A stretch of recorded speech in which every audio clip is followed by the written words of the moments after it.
जो आपको बॉलीवुड बड़ा पसंद है तो बॉलीवुड की भाषा में एक आपको जवाब देता हूँ। एक गाना सुना होगा आपने, काली राम का फट गया डोल, हो गया उसका डब्बा गोल।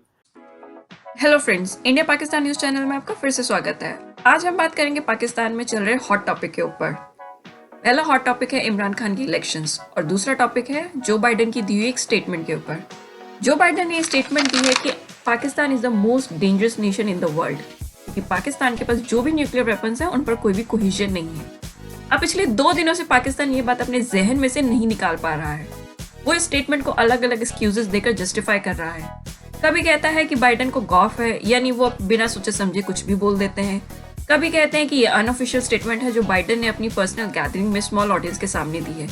कभी इंडिया पर इल्जाम लगाने लगते हैं कि उन्हें कोई कुछ क्यों नहीं कहता, एक्सेट्रा एक्सेट्रा। अब सच क्या है ये तो पूरा वर्ल्ड ही जानता है। डॉक्टर एस जयशंकर ने भी तो यही बात कही थी कि हम आईटी में एक्सपर्ट हैं और हमारे पड़ोसी इंटरनेशनल टेररिज्म में।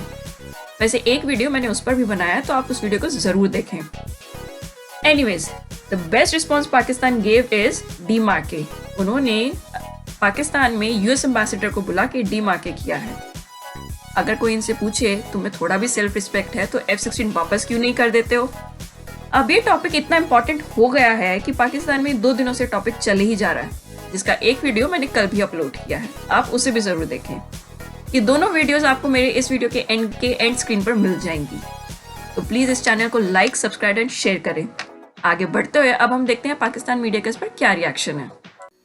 मेरे ख्याल में 29 अक्टूबर 2007 को न्यूज़ वीक ने एक कवर स्टोरी की थी और इसमें उन्होंने पाकिस्तान के जो यंग लोग हैं उनकी एक तस्वीर छापी थी और उस पे जो खबर थी वो ये थी कि the most dangerous country in the world is not Iraq, it is Pakistan.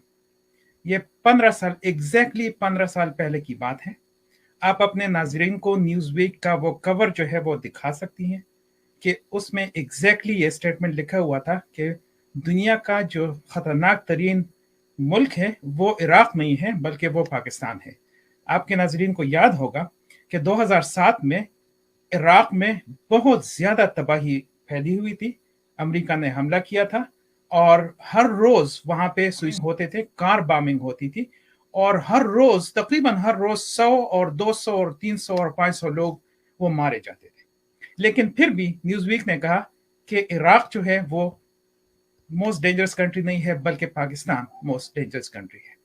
2000 अब फास्ट फॉरवर्ड करते हैं 2019 को। 2019 में अमेरिकी वजीर खारजा जिम मैटिस ने बयान दिया था कि Pakistan is the most dangerous country in the world.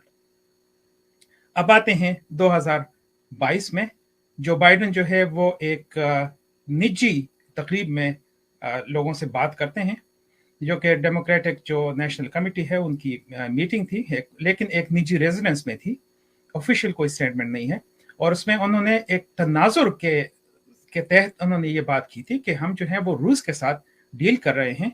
तो उसमें जो है उन्होंने ये बात की थी कि ये कुछ ऐसे ममालिक हैं जो कि खतरनाक हैं और हमें जो है उनसे किस तरह से डील करना चाहिए। तो उन्होंने कहा कि पाकिस्तान जो है वो एक डेंजरस कंट्री है। अब आप इस तनाजुर को देखें कि 2007 से लेकर अभी तक लोग कह रहे हैं कि ये जो है मोस्ट डेंजरस कंट्री है। क्या हो गया, जो खूब डोल नगारे बज रहे थे कि जी दोस्तियां कर दी, ये कर दी, वो कर दी, फिर एक नया स्टैंड लिया उन्होंने बोला नहीं नहीं कोई नहीं, ये भारत के साथ हमारी उनकी दोस्ती, पर पाकिस्तान के सभी बहुत अच्छे ताल्लुकात हैं, हमने ताल्लुकात सुधारे और जो इमरान खान नियाजी ने ताल्लुकात खराब किए थे उनको हमने जाके सुधारा। देखो हमने फोटो खिंचवा ली, हमने हाथ मिला लिया, हमने ये फोटो करवा दी, हम यहाँ गए वहां गए, कुतुब मीनार के नीचे खड़े हुए। देखिए हाँ, कुतुब मीनार यहाँ है, अमेरिकन कुतुब मीनार के नीचे खड़े हुए, झरने के नीचे, पेड़ के पीछे, सब जगह फोटो हमने लगा ली। कोई बात नहीं, अच्छी बात है, फोटो लगानी चाहिए आरजू जी, अच्छी है, मेमोरीज रहती है। अब हुआ क्या, अब ये जो स्टेटमेंट आया है वो, जो आपको बॉलीवुड बड़ा पसंद है तो बॉलीवुड की भाषा में एक आपको जवाब देता हूँ। एक गाना सुना होगा आपने, काली राम का फट गया डोल, हो गया उसका डब्बा गोल। अब जो डोल नगारे बजने वाले थे, बजाने वाले, इनके डोल ही फट गए।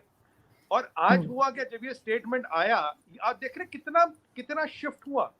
मतलब 2 दिन में जो एक परसेप्शन बनाया गया, भारत को हमने पछाड़ दिया, हमने जी रिलेशन सुधार दी। मैं तो कह रहा हूँ इससे अच्छी रिलेशन तो इमरान खान के टाइम में थी।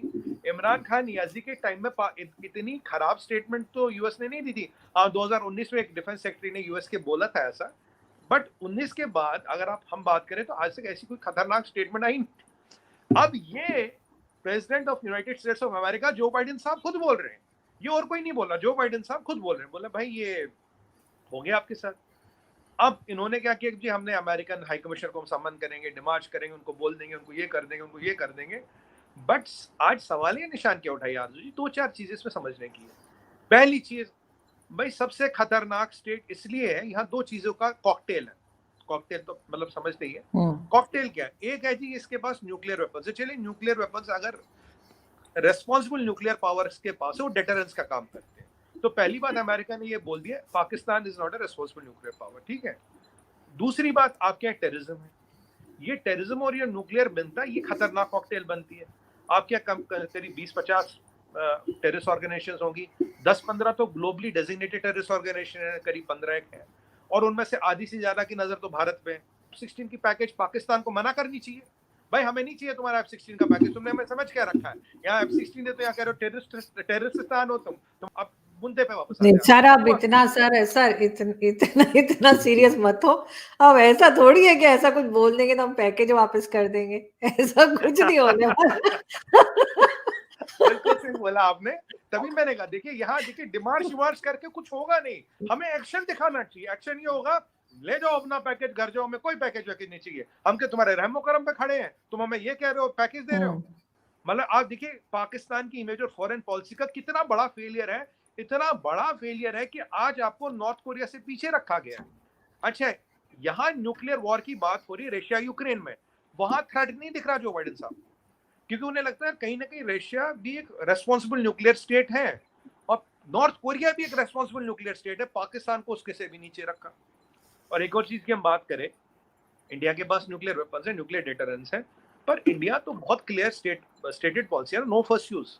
पाकिस्तान की तो नो फर्स्ट यूज की कोई पॉलिसी नहीं। आपके वो शेख रशीद साहब कहते थे हमारे पास 100-200 ग्राम के आलू के साइज के, खरबूजे के साइज के, तरबूजे के साइज के एटम बम रखे हैं, हम तो यहाँ गिरा देंगे वहां गिरा देंगे। और अगर मैं आपके एटम बम की हिस्ट्री देखूं तो आपने तो एनरिच्ड यूरेनियम लिया था, वहां से पुर्जों में एटम बम लगा जोड़ा, चाइना से आपने मिसाइल खरीदी, उसका रंग बदल के अपने नाम डाल दिया। सच्चाई तो ये है, ये तो पाकिस्तान का न्यूक्लियर प्रोग्राम है। मतलब अगर दुनिया की पीस को कोई खतरा है वो तो चाइना है, ठीक है। अगर न्यूक्लियर वेपन्स को लेके खतरा है वो है पाकिस्तान। तो अब देखिए अमेरिका कोई छोटा मोटा खिलाड़ी नहीं, एंड अमेरिका बड़ा मंजा हुआ खिलाड़ी, उन्होंने आपके इरादे देख लिए, वो गए बैठे और आपके निकलते ये स्टेटमेंट दे दी। मैंने इसलिए बोला ना, सर मुड़ाते ओले गिर गए। क्यों? डर उन्हें लग रहा है यार, मैं कल को इनको सपोर्ट कर दूं। मैंने सपोर्ट करने का मतलब क्या है? देखिए जैसे हम पाकिस्तान को सपोर्ट करेंगे वो क्या बोलेंगे, देखो जी ये हमारी जीत है, हमने भारत के रिलेशन खराब कर लिए। उन्हें अपने से कोई मतलब नहीं कि मेरे घर क्या आया, मैंने भारत का यहाँ खराब कर दिया, मैंने भारत का ये खराब कर दिया, मैंने यहाँ भारत की भैंस खोल दी, यहाँ मैंने बजड़ी खोल दी, उनकी ये यहाँ मुर्गी चुरा ली। उनका जो स्टेटमेंट है वो कहीं इन चारों चीजों के आसपास आना, what I have gained as a country, what my people have gained as a country, वो मतलब ही नहीं। और आपको एक और बात बताऊं, ये आज मेरा प्रेडिक्शन है, अमेरिका के स्टेटमेंट आए ना, आप देखेंगे पूरे यूरोपियन यूनियन का, पूरे वेस्टर्न ब्लॉक का सेम पॉलिसी आएगी, wait for 15 days, everybody will be doing the American line. ठीक है, मतलब आप देखिए 200 से प्लस कंट्रियां दुनिया में, रैंकिंग कहां पहुंच गई पाकिस्तान की, मोस्ट डेंजरस कंट्रीज। क्यों? जो आपके जनरल जियाउल हक साहब ने बोला will bleed India by 1000 cuts, वो कट्स यहाँ तो लगे नहीं, मुझे लगता वहां उनका इफेक्ट वहां आ गया, क्योंकि जो आपने इतने टेररिस्ट पाल लिए, इतना स्ट्रॉन्ग पाकिस्तान का एस्टेब्लिशमेंट है जो कि मेन पॉलिटिकल एस्टेब्लिशमेंट को कभी भी हिला देता है। मेन पॉलिटिकल एस्टेब्लिशमेंट तो उनके लिए वो टेबल टेनिस की वॉल है, कभी उसके कोर्ट में डाल देते, वो इसके कोर्ट में डाल देते, वो उसके कोर्ट में डाल देता है। ऐसे तो आप क्या चलते हैं। तो ऐसे में आप बताइए अमेरिका के स्टेटमेंट में गलती कहाँ है? Where is America wrong? America is not wrong. No first use, आपकी नो फर्स्ट यूज की पॉलिसी तो नहीं है ना, आप डिक्लेयर कर लीजिए नो फर्स्ट यूज पॉलिसी, आधा स्टेटमेंट हल्का हो जाएगा। आप डिक्लेयर नहीं करेंगे, क्यों? जो न्यूक्लियर आपने बोगी बनाई है, जो न्यूक्लियर बॉम्ब की आप वो प्रचार प्रसार करते हैं, जो जिसे न्यूक्लियर बोगी कहते हैं, आप एनएफयू डिक्लेयर करेंगे तो उसकी तो हवा कल ही निकल गई। अगर उसकी हवा निकल गई तो आप आधे कम से कम 50% रेस्पॉन्सिबल न्यूक्लियर नेशन तो बनोगे। बट जब तक हम पे कोई यूज नहीं करेगा, हम यूज नहीं करेंगे। आप स्टेटमेंट नहीं दोगे, मैं आपको गारंटी कह रहा हूँ, शाहबाज शरीफ दे दें कल ये स्टेटमेंट नहीं देंगे, आप देखिएगा। भुट्टो साहब दे दें कल स्टेटमेंट नहीं देंगे, I can give you in writing, they will not give the statement. अब आपने ये स्टेटमेंट नहीं दिया तो अब जो अमेरिका का वो है वो तो आएगा ना, शक्को शुबोत आएगा। अब आपने कहा जी अफगानिस्तान है उसको लेके, देखिए आरजू जी, अगर इतना भयंकर स्टेटमेंट दे दिया अमेरिका ने, आपको पता है इसके इम्प्लीकेशन कहाँ तक आएंगे? इसके इम्प्लीकेशन आईएमएफ में आएंगे, इसके इम्प्लीकेशन वर्ल्ड बैंक में आएंगे, इसके इम्प्लीकेशन इंटरनेशनल इकोनॉमिक फोरम में आएगा, इसका इम्प्लीकेशन दुनिया की हर जगह में आएगा। ये इस स्टेटमेंट को आइसोलेशन में मत दीजिए। ये कहते हैं ना leader of the free world, कहते हैं अमेरिकन प्रेसिडेंट को, leader of the free world is trailing you are the most dangerous country in the world. ये अब इससे इसका डैमेज कंट्रोल करना ऑलमोस्ट इम्पॉसिबल है unless and until you declare NFU, then it can mitigate risk to some extent.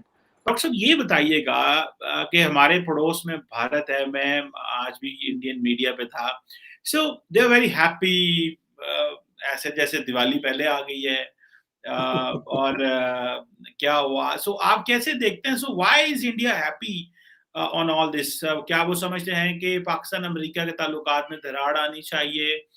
Recently जो थोड़ी developments हुई थी उसमें वो कंसर्न है, जैसे डॉक्टर जयशंकर ने बड़े कमेंट्स किए इस पे रिसेंटली, सो आप क्या देखते हैं कि इसमें ट्रेडिशनल एक वर्जन है इंडिया का, या कि they are taking it serious कि पाकिस्तान को अमेरिका ऐसे सोचता है? इसमें दो पहलू हैं कमर साहब। एक तो ये जो पॉपुलर मीडिया को लेकर, ठीक है, और मुझे पता नहीं उर्दू में क्या लफ्ज होगा या हिंदी में, लेकिन अंग्रेजी में टिटिलेटिंग कहते हैं एक लफ्ज है टिटिलेटिंग, गुदगुदी होती है आपको इस तरह की बातें सुन के। तो इंडिया में गुदगुदी हो गई है बाय लिसनिंग, अरे पाकिस्तान को इन्होंने ऐसा कह दिया। हम तो शुरू से कहते थे Pakistan is a dangerous country, terrorism export कर रहा है। अब अमेरिका ने फ्रॉडियन स्लिप के थ्रू इस बात को एक्नॉलेज किया। तो जब से इंडिया पाकिस्तान क्रिकेट खेलना छोड़ दिए है, जब से ये जियोपॉलिटिकल T20 तो चल ही रही है मीडिया में खास तौर से, राइट? सो उसको आप सीरियस ना लें, but from a government to government perspective, अब जयशंकर को एक अच्छी खासी छड़ी मिल गई जिससे वो ब्लिंकन की पिटाई करेंगे कि भाई तुम्हारा प्रेसिडेंट खुद कहता है कि पाकिस्तान डेंजरस है, फिर तुम उसको, उनके आर्मी चीफ को एक हफ्ते तक क्यों खैरखाई की? Why are you entertaining them? आप उनको ये $450 मिलियन क्यों दे रहे हैं? Why are you entertaining? आप IMF को क्यों सिग्नल कर रहे हैं कि पाकिस्तान को पैसा दे? अभी देखा है पिछले पिछले 1-2 हफ्ते में आप कह सकते हैं कि एक किस्म से पाकिस्तानी फेस्टिवल चल रहा था वॉशिंगटन DC में। प्राइम मिनिस्टर भी तफरीह कर रहे हैं, फॉरेन मिनिस्टर कर रहे हैं, जनरल कर रहे हैं। अब इमरान खान ही बाकी थे बस, वरना पूरा पाकिस्तान DC में था, आप भी थे। so the thing is कि हो क्या रहा है, right? So the US is, मतलब ये अगर if somebody in the administration अगर slightly भी सिग्नल दे देता कि we don't want to meet with you, तो ये सारे नहीं आते DC, राइट? अगर लो लेवल के भी स्टाफर से सिग्नल मिल जाए, तो फिर ये प्रेसिडेंट एक बात कह रहे हैं, एडमिनिस्ट्रेशन एक कह रहा है, there is another view of looking at it। तो इंडिया के लिए it is kind of a diplomatic थोड़ा सा एक ammunition मिल गया है पाकिस्तान के खिलाफ, but not just so much with Pakistan but also with the US।